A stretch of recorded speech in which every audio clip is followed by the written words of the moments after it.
Salut les petits barbarians amateurs de sueur et de sang, de sabres et de sorcellerie à bâton rompu de l'univers de Conan le barbare, je vous propose une vidéo différente de ce que je fais d'ordinaire, point le spectacle enjoué et survitaminé, mais plutôt une vidéo cool, faite de discussions entre passionnés sur le gros musclé, à travers un angle d'attaque différent, celui du regard que posent deux geeks de générations différentes sur l'icône de l'heroic fantasy moderne. J'ai demandé à mon ami Julien de la chaîne YouTube All Geek Man Tauf de venir nous raconter sa propre expérience de Conan, et vous allez pouvoir constater que même si nous ne sommes pas de la même génération, nous avons la même passion pour l'univers du cimérien. Passionnés de gros barbares huilés musculeux, bienvenue dans Deux Geeks, une même passion.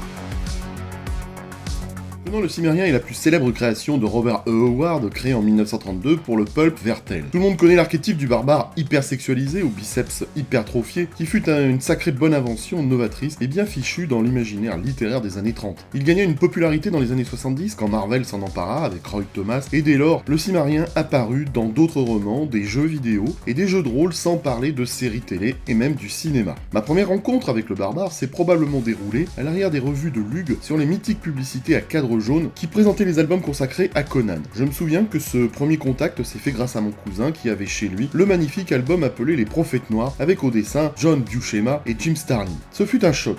La puissance du trait de Buscema avait définitivement scellé en moi l'image du gros tas de muscles que devait être un barbare. Mais à l'époque, je n'avais pas encore fait le lien avec les nouvelles d'Howard. J'étais trop jeune pour les lire et il me faudra attendre les années 90 et ma passion pour le jeu de rôle pour que je dévore l'intégralité des œuvres du créateur de Conan en quelques semaines.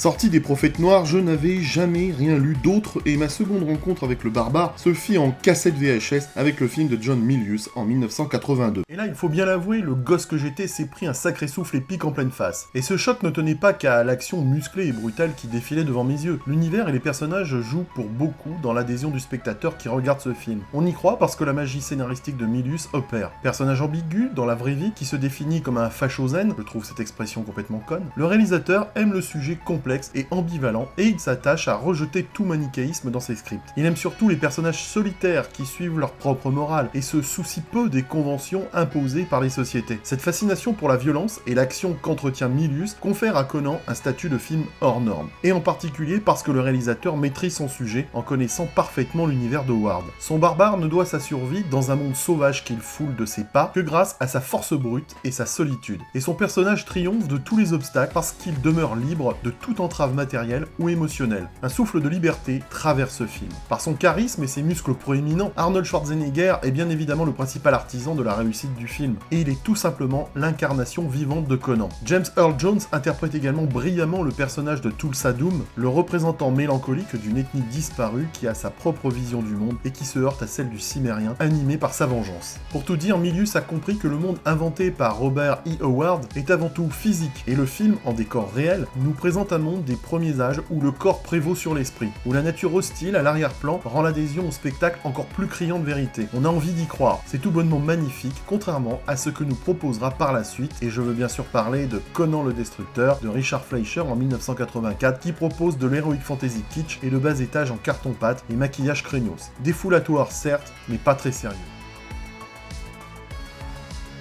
L'ombre de Conan planait très clairement dans le film Kalidor. L'affiche est éloquente. Si ce film est centré sur Red Sonja, la couverture met en avant le barbare musclé avant tout. L'adolescent des années 80 que j'étais avait retrouvé également son empreinte dans l'hilarant film Barbarians avec les frères Paul. Et en 1987, je fus très accro au jeu vidéo sur Amstrad appelé Barbarian, sans doute inspiré par le grand succès du film Conan. Le jeu avait fait grand bruit pour sa pochette et les affiches qui comportaient une princesse quasiment nue. Le poster avec les boobs de Maria Whittaker avait été un argument de vente non négligeable quand il avait fallu faire des choix d'achat. Le jeu était sympa car on disposait de nombreux coups avec l'épée et on pouvait aussi donner des coups de tête, des coups de pied et faire des roulades. Mais le plus impressionnant, c'était de couper la tête de notre adversaire en faisant tournoyer notre épée. Après sa mort, un petit personnage vert venait jouer au foot avec la tête du défunt. Je vous laisse juge de la bonne ambiance. Voilà donc comment je suis entré dans le monde de Conan avec l'album de Lug appelé Les Prophètes Noirs, le jeu sur Amstrad et le film de John Milius. Mais j'ai assez parlé de moi et je vous propose sans plus tarder de voir ce que Julien a à nous dire sur sa propre expérience de Conan. Je lui ai posé quelques questions auxquelles il a bien voulu répondre avec gentillesse et passion et je vous laisse donc en sa compagnie sans plus tarder. Hello.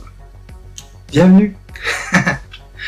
Alors, petite émission un peu spéciale où en fait mon ami Amazon Geek m'a demandé de parler d'un héros que j'apprécie beaucoup, Conan. avec plusieurs questions. Déjà, la découverte de Conan. Alors moi, ma découverte, elle est finalement assez...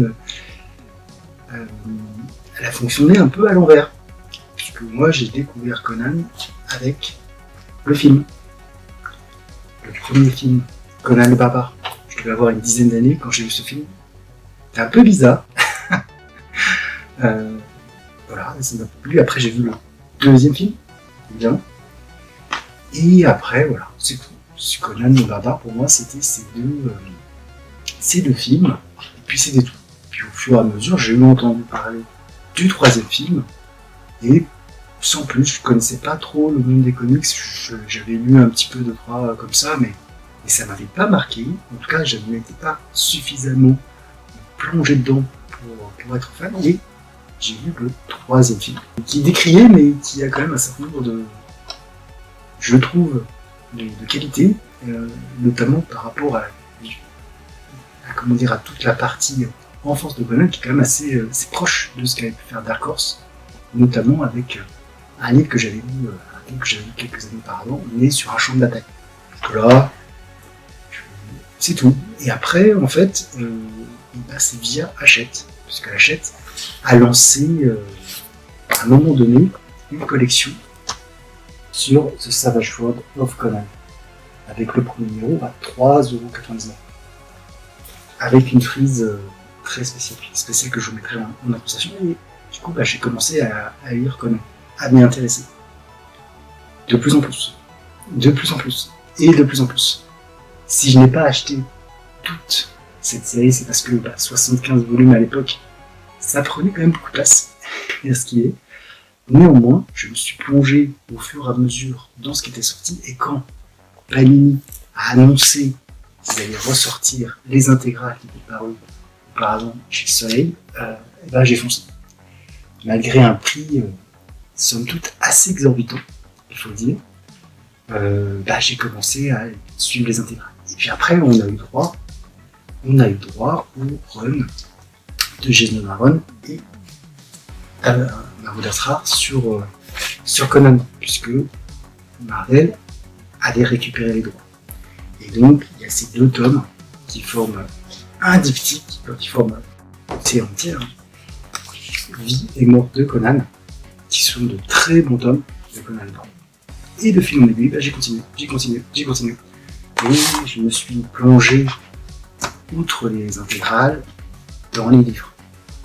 Les livres qui... Alors j'avais emprunté le premier à la médiathèque, qui était un livre relié, assez luxe en fait, qui n'existait plus à l'époque. Et donc j'avais attendu la sortie en poche des 3 volumes qui forment l'essentiel de Conan par Robert E. Howard avec une nouvelle traduction, etc. Donc, comme ça avait été prévu à l'origine, en tout cas comme c'était sorti de manière originale avant que ça soit retouché par divers auteurs de manière séquentielle, logique, etc. Ma vraie découverte de comics, ça a été effectivement avec la collection Hachette. Puis après, de fil en aiguille, j'ai acheté du Marvel, du Dark Horse. J'ai pas acheté du Franco-Belge, je sais que au même moment, côté Franco-Belge, chez Glénat, ils ont sorti des albums. Il y en a qui sont très très bons, mais j'ai pas pu tout avoir. Mais je me plongerai dans les histoires, sachant qu'ils vont reprendre uniquement les nouvelles, nouvelles et romans de Howard. Pour ma part, ma première expérience en BD est donc Les Prophètes Noirs, publié chez Luc, et je me souviens d'avoir ensuite lu Les Sorciers de Nimsha, dessiné par John Buscema et Alfredo Alcala. Pour moi, c'était de la bombe. Les traits percutants nous faisaient ressentir la puissance du Cimérien. C'est plutôt la force brute que l'intelligence qui poussait Conan à agir dans ces 2 albums, mais j'aimais bien ce gros bourrin. Pendant plus de 20 ans, je n'ai lu en BD que les différents albums proposés par Luc. Il m'arrivait de temps à autre de mettre la main sur quelques albums publiés chez Haredi, mais contrairement à mon ami Julien, je n'ai jamais aimé lire du Conan en couleur. Pour moi, il devait rester en noir et blanc, et du coup, j'ai peu lu les albums d'Haredi qui lui étaient consacrés, même si l'apparition de Red Sonja pouvait être un argument allant à l'encontre de ma politique habituelle. Qu'est-ce que je serais pas capable de faire pour des boops ? Bref, sorti des albums Lug, je n'avais rien lu d'autre jusqu'à ce que je tombe sur les albums Panini, assez chers mais très emballants, que j'ai acquis aux alentours des années 2010. Puis j'ai tenté de commencer la collection de Hachette, mais à l'époque, elle s'achetait en kiosque et la vente cessa en 2017, au bout du 4e album, quand Hachette a interrompu la parution pour des raisons d'études de marché qui révélaient qu'il n'était pas rentable pour eux de vendre en kiosque. J'ai eu la flemme de continuer la collection en achat par correspondance, parce que j'aimais bien aller en kiosque pour découvrir les nouveaux arrivages, et j'ai donc laissé tomber la collection. Ainsi donc, je n'ai pas lu d'autres collections, ni d'autres auteurs éternellement figés dans ce passé que j'affectionne, ne m'intéressant pas au reste. Mon artiste préféré, sans surprise, c'est... En fait, il y en a plusieurs. Sans surprise, comme John Buscema a vraiment marqué le personnage. Par son style assez inimitable. Je vous remettrai quelques planches de John Buscema qui a vraiment marqué le personnage. Mais en moderne, il y a quand même d'autres personnes qui ont marqué. J'ai cité tout à l'heure, effectivement, Nasra. C'est de très belles planches, évidemment. Dans un style certes plus moderne, mais vraiment très sympathique aussi. J'apprécie beaucoup le style de Becky Conan, qui n'a dessiné que très peu, qui a fait des choses vraiment très sympathiques. Je vais vous montrer sa bélite, qui est assez orcelancelante. C'est ce qui est. Je vais pas la trouver. Forcément, parce que je n'ai pas préparé l'émission suivante. Ça va être quand même très très bon. J'aime aussi beaucoup James Aaron, qui a ressorti là récemment.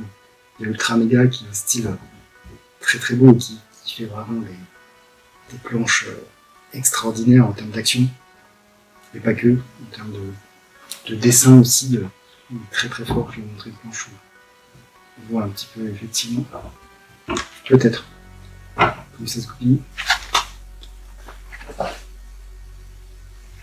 Et puis il y a aussi Thomas Giorello, qui est un très bon artiste aussi, je trouve.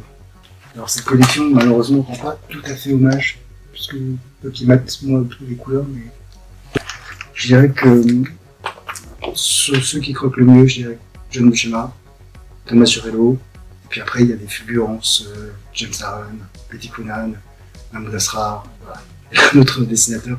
Mais vraiment, ça c'est ce que je préfère. Mon histoire préférée, j'aime beaucoup People of the Black Circle. Donc là, c'est dessiné par Ari Olivetti. L'histoire, je trouvais plutôt pas mal parce que la relation entre Conan et la Devi est une relation d'égal à égal. Qu'il y a beaucoup de choses qui sont sous-entendues, il y a beaucoup de personnages très intéressants qui ont chacun leur propre objectif.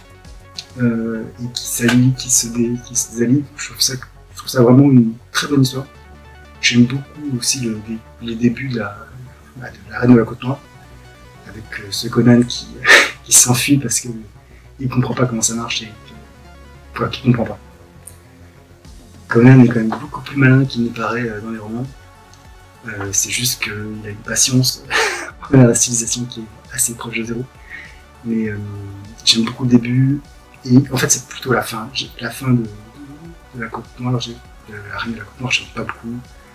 Je trouve que c'est trop rapide. Néanmoins, ça reste une bonne histoire.